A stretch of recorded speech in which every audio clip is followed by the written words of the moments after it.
नमस्कार दोस्तों, आपका स्वागत है इस YouTube चैनल में। यहाँ पर सुबह से शाम तक की हर खबर पल पल की बताई जाती है, तो YouTube चैनल को सब्सक्राइब करें लाल बटन को दबाकर और घंटी के बेल आइकन को जरूर दबाएं ताकि हर वीडियो डालें उसकी सूचना आप तक पहुँच सके। इस वक्त ताजा ब्रेकिंग न्यूज आ रही है। मोदी के मिशन शक्ति संबोधन की जांच के लिए सहमति घटित। चुनाव आयोग के प्रधानमंत्री नरेंद्र मोदी के मिशन शक्ति संबोधन पर विपक्षी दलों की ओर से की गई आपत्तियों पर संज्ञान देते हुए इस मामले की जांच के लिए सहमति का गठन किया गया है। विपक्षी दलों का आरोप है कि मोदी ने अपने संबोधन के जरिए आदर्श चुनाव आचार संहिता का उल्लंघन किया है।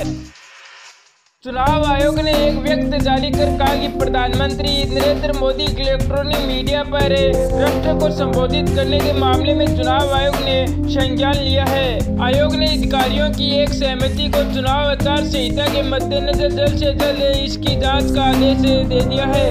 येचुरी ने आयोग को लिखे एक पत्र में कहा गया कि मुझे विश्वास है कि पूरा देश उन विशेषता के कारणों को जाना जाएगा कि चुनाव आयोग ने आम चुनाव के दौरान भारतीय वैज्ञानिकों की उपलब्धियों को राजनीतिक रंग देने की अनुमति क्यों दी थी।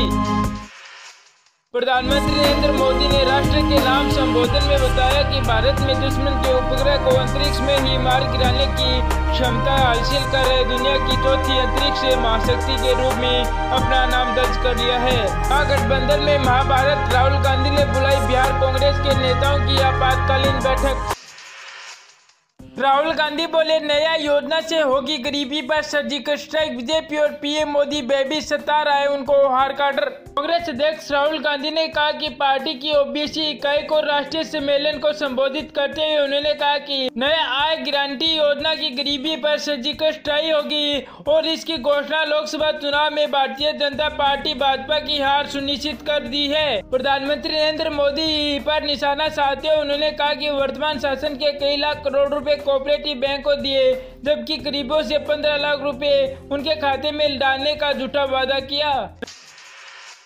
राहुल गांधी ने कहा कि मैंने कहा था कि 15 लाख रुपए का वादा संभव नहीं है। हम 20% गरीबों को सालाना 72,000 रुपए देंगे।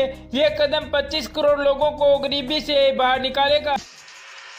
प्रियंका गांधी बोली, मैं पीएम पद की दावेदारी नहीं। अमेठी दौरे पर पहुंची प्रियंका गांधी ने कहा कि यदि कांग्रेस की जीत होती है तो राहुल गांधी प्रधानमंत्री बनेंगे, वे पीएम पद की रेस में नहीं है। प्रियंका अमेठी में डैमेज कंट्रोल करने कांग्रेस के बागी नेता हारून रशीद के भी घर पहुंची। रशीद ने अमेठी के लोकसभा चुनाव लड़ने का फैसला लिया है। उनका परिवार पिछले 4 दशकों से कांग्रेस से जुड़ा हुआ था। अमेठी के एक दिवसीय दौरे पर पहुंची प्रियंका ने हमारा बूथ हमारा गौरव अभियान के तहत कांग्रेस के बूथ अध्यक्षों के साथ बैठक की। उन्होंने कहा कि हम गांव में जाएंगे और भाजपा की जुमलबाजी का जवाब देंगे, लोगों को सच्चाई बताएंगे, सरकार की नाकामियों को बताएंगे। जब तक हम लोग इन बातों को लेकर जनता के बीच नहीं पहुँच जाएंगे तो तब तक लोग को सच्चाई का पता कैसे चलेगा। विवादों में फंसा पीएम मोदी का भाषण, चुनाव आयोग ने मांगी भाषण की कॉपी। मिशन शक्ति को लेकर प्रधानमंत्री नरेंद्र मोदी द्वारा राष्ट्र के नाम संबोधन पर विपक्ष द्वारा सवाल उठाए जाने के बाद ये मामला बहुत ही गर्म हो चुका है।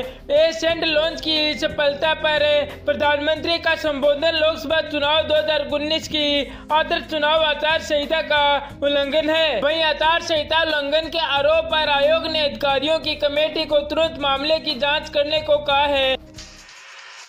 पीएम मोदी के राष्ट्र के नाम इस संदेश को लेकर कांग्रेस, बसपा और वामदल समेत विपक्ष के कई तमाम नेताओं ने आरोप लगाए। माकपा के महासचिव सीताराम येचुरी ने मुख्य चुनाव आयोग को पत्र लिखकर पीएम मोदी के खिलाफ शिकायत दर्ज कराई थी। येचुरी ने कहा कि निश्चय ये बड़ी उपलब्धि है, लेकिन अब तक के इस तरह के मिशन को आमतौर पर डीआरडीओ जैसे संबंधित वैज्ञानिक द्वारा राष्ट्र और दुनिया के लिए इसको घोषित किया जाना चाहिए। इसके बजाय भारतीय प्रधानमंत्री इसकी घोषणा की कि वह लोकसभा चुनाव 2019 के चुनाव अभियान के दौरे पर है, वह भी तब जहां प्रधानमंत्री खुद उम्मीदवार है। ये साफ तौर पर आदर्श आचार संहिता का उल्लंघन है।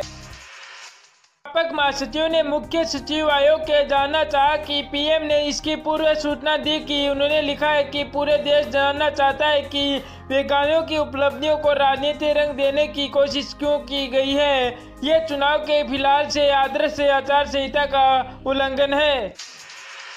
पहले भी कह चुके हैं पीएम मोदी, कुछ महत्वपूर्ण संदेश दूंगा जब जब कहा देश में कुछ बड़ा हुआ है। वहीं बात करें तो 3 अगस्त 2015, 8 नवंबर 2016 और 27 मार्च 2019 में ये 3 तारीख ऐसी हैं जिसमें पीएम मोदी ने कुछ बड़ा ऐलान किया है। देश में हलचल पैदा कर दी थी। पीएम मोदी ने जब जब बड़े आदेश देने की बात कही तब तक कुछ बड़ा ऐलान किया गया है। पीएम मोदी के 5 साल के कार्यक्रम में 3 बार ऐसे मौके आए जिसमें देश में बड़ी हलचल पैदा कर दी थी। 3 अगस्त 2015 को भारत सरकार की ओर से एक संदेश भेजा गया जिसमें कहा गया था कि भारत सरकार एक बहुत बड़ी घोषणा करने वाली है। इस संदेश के बाद भी देश की जनता में खलबली मच गई थी। ये पहला ऐसा वक्त था जब इस तरह से किसी ऐलान के जरिए संदेश भेजा गया था। इस संदेश के कुछ देर बाद भारत सरकार ने नेशनल ऐतिहासिक फ्रेमवर्क समझौते का ऐलान कर दिया। इस समझौते के बाद 8 नवंबर 2016 का वो दिन था जब देश की जनता ने नोटबंदी का सामना करना पड़ा था। प्रधानमंत्री नरेंद्र मोदी आधी रात को 500 और 1000 रुपए के नोटों को बंद करने का ऐलान किया था और उन्होंने आगे कहा कि भारत ने अंतरिक्ष में 300 किलोमीटर एक दूर सैटेलाइट को मार गिराया है। पीएम मोदी बोले कि भारत ने इस मिशन को मिशन शक्ति का नाम दिया है। 27 मार्च 2019 में अंतरिक्ष में महाशक्ति बन गया है। इस मिशन को भारत ने सिर्फ 3 मिनट में पूरा कर लिया है। भारत को ये कामयाबी एसैट मिसाइल से मिली है। हमारे वैज्ञानिकों पर हमें गर्व है। अमेठी में प्रियंका को लेकर शुरू हुआ पोस्टर वार, लिखा है 60 साल का हिसाब दो। कांग्रेस महासचिव प्रियंका गांधी वाड्रा ने अमेठी पहुंचने से पहले पोस्टर वार शुरू हो गए हैं। मुसाफिर फिर खाना कस्मे में लगे पोस्टर में लिखा है कि क्या खूब ठगती हो, क्या 5 साल बाद ये अमेठी में दिखी हो, 60 साल का हिसाब दो। कहे गए पोस्टर में ये चुनाव देख, चुनाव पहली सारी नहीं होगी, होशियार भी लिखा हुआ है। इस पोस्टर पे सपा छात्र सभा के नेता जयसिंह प्रताप यादव का नाम भी लिखा हुआ है। योजना पर राहुल गांधी बोले गरीबों पर कांग्रेस का ये सर्जिकल स्ट्राइक है। कांग्रेस अध्यक्ष राहुल गांधी ने न्यूनतम आय योजना नया को पार्टी की गरीबी पर सर्जिकल स्ट्राइक करार देते हुए दावा किया कि वे हिंदुस्तान से गरीबी को खत्म कर देंगे। उन्होंने आगामी लोकसभा चुनाव को 2 विचारधाराओं की लड़ाई बताते हुए कहा कि हमने फैसला किया कि अगर प्रधानमंत्री नरेंद्र मोदी अमीरों को पैसा देते हैं तो हम कांग्रेस पार्टी गरीबों को पैसा देगी। कांग्रेस अध्यक्ष ने कहा कि नया योजना के लिए कांग्रेस 6 महीने से इस पर काम कर रही थी और उनके इसके लिए रघुराम राजन सहित तमाम बड़े हस्ताक्षरों से चर्चा की है। उन्होंने कहा कि इस योजना में पैसा परिवार की महिला को दिया जाएगा। गांधी ने प्रधानमंत्री नरेंद्र मोदी पर मनरेगा को खत्म करने का आरोप लगाया और कहा कि भारत में नफरत करने वाला हारता है और प्यार करने वाला जीता है। गांधी की मौजूदगी में इस राज्य में 13 में से 12 निर्दलीय विधायकों को सत्तारूढ़ अशोक गहलोत सरकार बनाने में समर्थन देने की घोषणा की।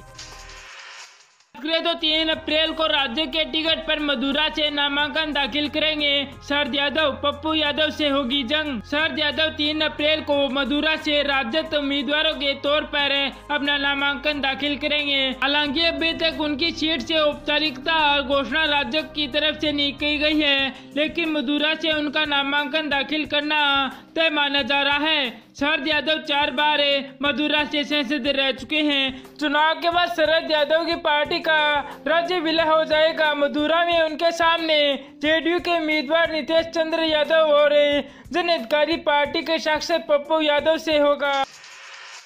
6 विधानसभा सीटों वाले मथुरा में जेडीयू और राजद के बीच में चुनावी घमासान होता दिख रहा है। 3 बार लालू यादव भी सीट पर प्रतिनिधि रह चुके हैं। शरद यादव पहली बार मथुरा में 1991 में चुनावी जीते थे।